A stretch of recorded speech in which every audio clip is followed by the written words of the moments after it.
The beginning after the and के episode 1 की शुरुआत में हम लोग को एक राजा को दिखाया जाता है जिसका नाम ग्रे होता है। वो बिना किसी इमोशंस को दिखाकर एक लड़की को मार देता है जिसकी वजह से वो एक राजा बन चुका है। हम लोग अब देखते हैं कि ग्रे कुछ ज्यादा ताकतवर होता है। वो अपने अपोनेंट को हरा देता है, वो भी बहुत ही ज्यादा इजीली। जहाँ पर भी वो जाता है काफी ज्यादा तबाही मचाता है। ग्रे अब अपने साथियों को बोलकर अब पूरे शहर के ऊपर ये बॉम्ब गिरा देता है जिसकी वजह से पूरा शहर तबाह हो जाता है। इतना सब कुछ बुरा करने के बाद भी ग्रे को इन सबसे कोई भी फर्क नहीं पड़ रहा होता है। वो कह रहा होता है कि मैं सबसे पावरफुल राजा हूँ। जिसके बाद अब वो अपने रूम में आकर अपने ताज को देख रहा होता है, पर तभी अचानक से वो अपने आप को एक पानी के अंदर पाता है। उससे अब वहाँ पर एक आवाज आती है जो कि अब उसे कहती है कि प्लीज अपनी नई जिंदगी में रोशनी को ढूंढना। रोशनी यहाँ पर किसी लड़की का नाम नहीं है। इसके बाद अब जैसे वो ये बात बोलती है, ग्रे अब अपनी आंखों को खोलता है और अब वो देखता है कि उसके सामने तो एक आंटी और एक अंकल होते हैं जो कि अब ग्रे को ही देख रहे होते हैं। ये देखकर ग्रे कंफ्यूज हो जाता है और कहते हैं कि ये मैं कहाँ गया। तभी वो जो अंकल होते हैं वो अब उसे कहते हैं, हेलो अर्थर, मेरा नाम रेनॉल्ड्स है और मैं तुम्हारा पापा हूँ। शॉर्ट में तुम मुझे रे भी बुला सकते हो। वही ये सब कुछ अब सुनने के बाद अर्थर काफी कंफ्यूज हो जाता है। वो सोचने लगता है कि आखिरकार ये कौन लोग हैं, मैंने जानता नहीं हूँ, पर ये लोग कह रहे हैं कि ये मेरे पेरेंट्स हैं। अगर ये सच बात है तो इसका मतलब है कि मैं अपनी पुरानी जिंदगी में मर चुका हूँ और फिर उसके बाद में दोबारा से जिंदा हो गया हूँ। अगले सीन में अर्थर अब कहने लगता है कि मैंने सोचा नहीं था कि इतनी ज्यादा जीत के बाद मैं एक छोटा बच्चा बन जाऊंगा। हम अब देखते हैं कि क्योंकि अर्थर इस समय पर एक काफी छोटा बच्चा है, उसके पेरेंट्स अब उसका काफी ख्याल रख रहे होते हैं। हमें ये पता चलता है कि अर्थर की मदर का नाम एलिस है। वहीं पर अर्थर को अब ये सब काफी अनकंफर्टेबल लग रहा है एक छोटे बच्चे की बॉडी में आकर, पर अब वो कुछ कर भी नहीं सकता है। उसकी खुद की बॉडी पर ही उसका कंट्रोल नहीं है। वो अब अपने कपड़ों को भी गंदा कर देता है, तो अब एलिस को उसके कपड़ों को चेंज करना पड़ता है। वहीं पर अब अर्थर भी कहने लगता है कि इस बॉडी के ऊपर मेरा कोई भी कंट्रोल नहीं है। ये बॉडी मेरे लिए एक प्रिजन की तरह है। मैं बस चाहता हूँ कि ये सब कुछ एक सपना हो, पर लगता है कि ये सब कुछ हकीकत है। अगले सीन में वो लोग बाहर होती है जहाँ पर हम लोग अब रे को देखते हैं जो कि अब अपनी ट्रेनिंग कर रहा होता है मैजिक को यूज करके।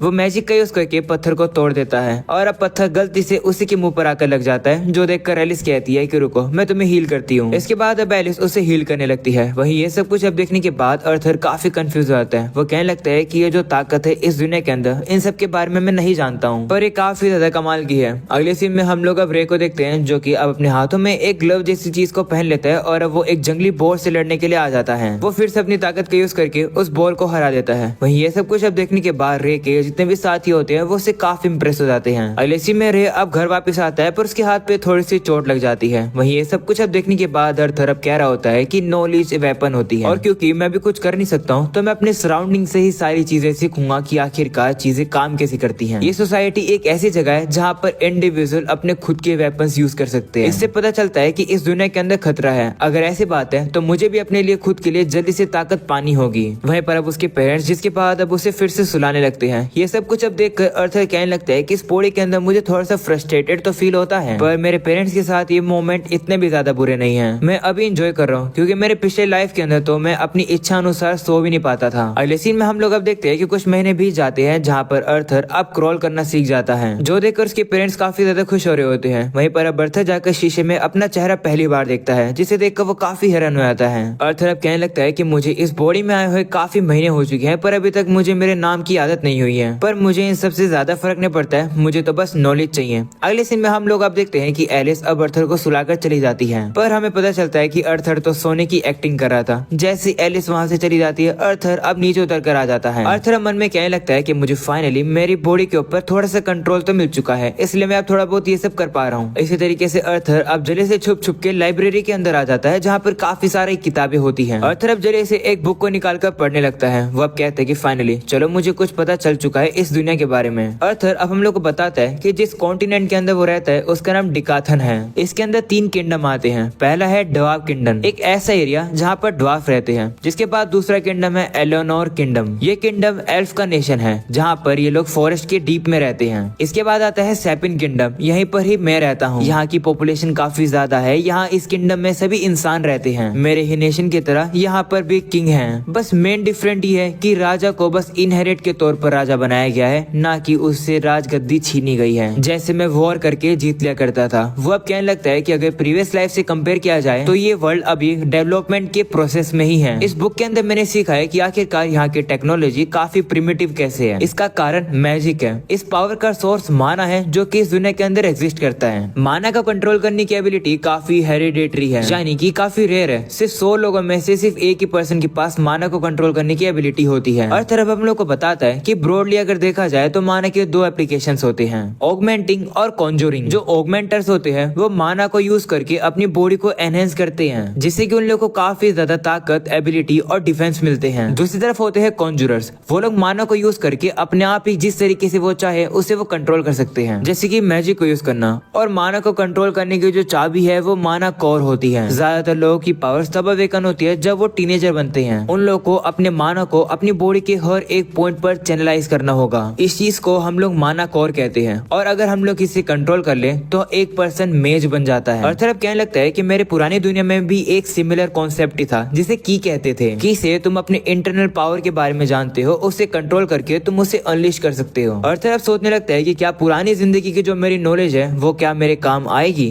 चलो ट्राई करके देखते हैं। और क्योंकि की और माना को यूज करने की जो एबिलिटी है वो एक जैसी ही है, तो अर्थर अब ट्राई करने लगता है। और अब थोड़ा थोड़ा मैजिक वो यूज करने ही वाला होता है, पर तभी उसकी मॉम आकर उसे उठा लेती है और कहती है कि तुम यहाँ क्या कर रही हो। इसके बाद अब एलिस चेक करती है और कहती है कि तुमने तो फिर से अपने कपड़े गंदे कर दिए, चलो इसे बदलते हैं तुम्हारी पैंट को। ऐसा बोलने के बाद वो अर्थर को वहाँ से लेकर जाने लगती है। वही अर्थर मन में कहता है कि सही में ये बॉडी मेरे लिए एक प्रिजन है, मुझे जल्दी से जल्दी और ताकत पानी होगी। इसके बाद अब अगले सीन में हम लोग अब देखते हैं कि अर्थर का जन्म हुए 2 साल पूरे हो चुके हैं। ये सारी चीजें अब एलिस एक किताब में लिख रही होती है, पर अब वो ये भी लिखती है कि जब से अर्थर का जन्म हुआ है तब से हमने उसे स्माइल करते हुए देखा ही नहीं है। तभी एलिस की नजर बाहर जाती है, जहाँ पर वो देखती है कि जो रे है वो अर्थर को तलवारबाजी सिखा रहा है। जो देखकर एलिस अब गुस्से में वहाँ पर पहुंच जाती है और अब वो रे से कहती है कि आखिर तुम मेरे छोटे से बच्चे के साथ ये क्या कर रहे हो। तो रे कहते हैं कि मैं तो बस इसे तलवारबाजी सिखा रहा हूँ। जिस पर एलिस कहती है कि लेकिन अर्थर ने तो बस अभी चलना सीखा है, इसे चोट लगी तो फिर क्या करोगे। अगले सीन में हम लोग अब एलिस को देखते हैं, जो कि अब अर्थर को लेकर टाउन में आ जाती है। हमें पता चलता है कि अर्थर को टाउन में आना काफी ज्यादा अच्छा लगता है, क्योंकि यहाँ पर आने के बाद अर्थर को दुनिया की काफी ज्यादा इन्फॉर्मेशन मिलती है। वो कह रहा होता है कि वेपन्स के टाइप और क्वालिटी देखने के बाद मुझे एक नेशन के लेवल ऑफ टेक्नोलॉजी के बारे में पता चलता है। अर्थर को यहाँ पर मैजिक स्टोन्स भी दिखाई देते हैं, जो कि उसकी पुरानी जिंदगी में नहीं हुआ करते थे। टाउन में आने के बाद अर्थर को पास से मैजिक भी देखने को मिलता है, जिससे वो काफी कुछ सीखता है। इतनी ज्यादा इन्फॉर्मेशन पाने के बाद अर्थर काफी थक जाता है, तो अब उसकी मॉम उसे घर वापस लेकर जा रही होती है। वहीं अर्थर भी अब अपने मन में कह रहा होता है कि जो मेरे पेरेंट्स हैं वो मेरी हर इच्छाओं को और जरूरतों को पूरा करते हैं। अब पता चला कि आखिर फैमिली होती कैसी है। हम लोग को अब अर्थर का पास्ट दिखाया जाता है, जहाँ पर बचपन से ही वो अनाथ आश्रम में रहता था। उसने कभी फैमिली को फील ही नहीं करा। अर्थर अब काफी ज्यादा एंजॉय कर रहा होता है इस फैमिली में आने के बाद। उसकी मॉम भी अब उसे कहने लगती है कि मुझे काफी खुशी हुई थी जब तुम अपने बेड से निकलकर बुक पढ़ने के लिए गए थे, और जब भी तुम मार्केट में जाते हो तब तुम काफी ज्यादा क्यूरियस लगते हो। ये तुमने शायद अपने पापा से ही सीखा है। एक दिन तुम उन्हीं की तरह भाग जाओगे और दुनिया को देखने जाओगे। पर बेटा, मैं चाहती हूँ कि तुम एक पीसफुल लाइफ जियो जिसमें तुम्हारे लिए कोई भी खतरा ना हो। अगले सीन में अब अर्थर आकर अपने फादर की वापस से ट्रेनिंग देख रहा होता है। अर्थर अब कह रहा होता है कि मैं काफी लकी हूँ कि मेरे फादर यहाँ पर है, मुझे उनसे काफी कुछ सीखने को मिलता है। हम अब रे को देखते हैं, जो कि अपने मैजिक को यूज करके पत्थरों को काफी आराम से तोड़ देता है। जिसके बाद वो अर्थर से कहता है कि देखा हुनर में कमाल का। वहीं अर्थर ज्यादा इंप्रेस नहीं होता है। तभी उसकी मॉम वहाँ पर आती है और वो अर्थर को बताती है कि तुम्हारे फादर इससे भी काफी ज्यादा बेहतर कर सकती है, देखते जाओ। जिसके बाद हम लोग अब रे को देखते हैं, जो कि और भी ज्यादा माना का यूज करके सही में और भी काफी पावरफुल बन जाता है। जो देखकर अर्थर काफी ज्यादा हैरान हो जाता है और कहता है कि मेरे फादर एक ऑगमेंटर हैं। ये तो सही में कमाल का था, मैं खाली ऐसे नहीं खड़ा रह सकता हूँ, मुझे भी ताकतवर होना होगा। अर्थर अब बुक पढ़ने के लिए जा ही रहा होता है, पर तभी उसकी मॉम उसे सुलाने के लिए लेकर जा रही होती है और कहती है नहीं, तुम अभी बुक नहीं पढ़ सकते हो। जो देखकर अर्थर अब काफी मासूम चेहरा बनाने लगता है, तो अब उसकी मॉम उसे मना नहीं कर पाती है और कहती है ठीक है, बस तुम थोड़ी देर ही पढ़ोगे। तो अब वो भी मान जाता है और अब आकर बुक पढ़ने लगता है। वो अब अपनी ट्रेनिंग को वापस से शुरू कर देता है और कहता है कि इन 2 सालों में मैंने काफी ज्यादा नॉलेज को गेन किया है। सबसे इम्पोर्टेंट माना कोर को प्रोड्यूस करने की एबिलिटी है। इसमें तुम्हें माना के काउंटलेस फ्रेगमेंट को अपनी बॉडी के थ्रू आउट में फैलाना पड़ता है और सारे माना को एक सिंगल पॉइंट पर लाना पड़ता है। ये टास्क काफी ज्यादा मुश्किल है, पर मैं इसे करने वाला हूँ। वहीं पर हम लोग अब अर्थर के पेरेंट्स को देखते हैं, जो कि बाहर होते हैं। वहीं दूसरी तरफ अर्थर अब भी अपनी ट्रेनिंग को कर रहा होता है। उसका माना अब पूरी तरह से तैयार हो जाता है और अब अचानक से घर के अंदर एक काफी बड़ा धमाका हो जाता है। ये देखकर रे अब जल्दी से एलिस को बचा लेते हैं। इसके बाद वो दोनों काफी ज्यादा घायल भी हो जाते हैं, पर अब उन लोगों को अर्थर की चिंता होने लगती है, क्योंकि उन लोगों को याद आता है कि अर्थर तो अंदर ही था। इससे वो जल्दी से अर्थर को देखने के लिए अंदर चले जाते हैं। अंदर आने के बाद रे अब जैसे सामने देखता है, वो अपनी आंखों पर विश्वास ही नहीं कर पाता है। वो कहता है कि अर्थर तो 3 साल का भी नहीं है, आखिर ये सब कैसे कर पा रहा है। वहीं पर एलिस भी ये देखकर काफी ज्यादा शौक हो जाती है कि अर्थर तो आसमान में उड़ रहा था। वहीं पर अब अर्थर भी अब अपने मन में कहता है कि मेरी स्टडी के दिन काम कर गए, ये मेरा पहला कदम है। ऐसा बोलने के बाद अर्थर अब नीचे आ जाता है। वहीं पर अब उसके पेरेंट्स पेरेंट्स उसे देखकर काफी ज्यादा शौक हो रहे होते हैं। पर तभी अब अचानक से कुछ लकड़ी के टुकड़े अब अर्थर के ऊपर गिरने वाले होते हैं, जो देखकर वहाँ से भागने की कोशिश करता है पर वो भाग नहीं पाता है। वो अब कहने लगता है कि मैं तो केयरलेस हो गया, मैं ऐसी जगह पर दोबारा से नहीं मर सकता हूँ। उसके ऊपर अब लकड़ी गिरने वाली होती है, पर तभी वहाँ पर आकर उसके पेरेंट्स उसे बचा लेते हैं। ये देखकर अर्थर भी अब अपने मन में कहते हैं, हाँ ये तो सही है, ये मेरे पेरेंट्स है तो ये लोग मुझे सेफ रखेंगे। पेरेंट्स की यही तो ड्यूटी होती है। पर तभी अर्थर अब देखता है कि उसके पेरेंट्स काफी ज्यादा खुश होते हैं कि अर्थर ठीक है, इसलिए वो तो अब रोने लगते हैं, जो देखकर अर्थर भी काफी ज्यादा शौक हो जाता है। वो मन में कहने लगता है कि आखिर ये लोग मेरे लिए रो क्यों रहे हैं। वो अब अपने पास्ट को याद कर रहा होता है और कहता है कि इन लोगों ने अपनी ड्यूटी तो पूरी कर दी है, तो इन लोगों को तो अपने आप पर गर्व होना चाहिए, पर ये क्या है मुझे समझ ही नहीं आ रहा है। अर्थर अपने पेरेंट्स को रोता हुआ देखकर खुद भी रोने लगता है। अर्थर अब अपने मन में कहते हैं कि ये पेरेंट्स का प्यार वो चीज है जो कि मुझे मेरे पुरानी दुनिया में नहीं मिली थी। मेरी पास्ट लाइफ में मेरे पास ये पेरेंट्स नहीं थे। ऐसा बोलने के बाद अब अर्थर भी काफी इमोशनल हो जाता है और अब वो भी अपने पेरेंट्स को पकड़कर रोने लगता है। इसके बाद हमें अब एपिसोड की एंडिंग में एक काफी बड़े मॉन्स्टर को दिखाया जाता है और अब इसी के साथ ये एपिसोड यहीं खत्म हो जाता है। उम्मीद है कि तुम लोग को ये एपिसोड पसंद आया होगा। चिंता मत करो, इसका अगला एपिसोड कल ही आ जाएगा, इसलिए अभी के अभी चैनल को सब्सक्राइब करके ऑल नोटिफिकेशन यहाँ से ऑन कर देना। और क्योंकि ये एक नई एनिमे है तो इस वीडियो के ऊपर ढेर सारे लाइक भी कर देना, ये बताने के लिए कि तुम लोग को ये एनिमे कैसी लगी। चलो फिर मैं मिलूंगा तुम लोगों से अगले एपिसोड में, तब तक के लिए बाय बाय, अपना ख्याल रखना।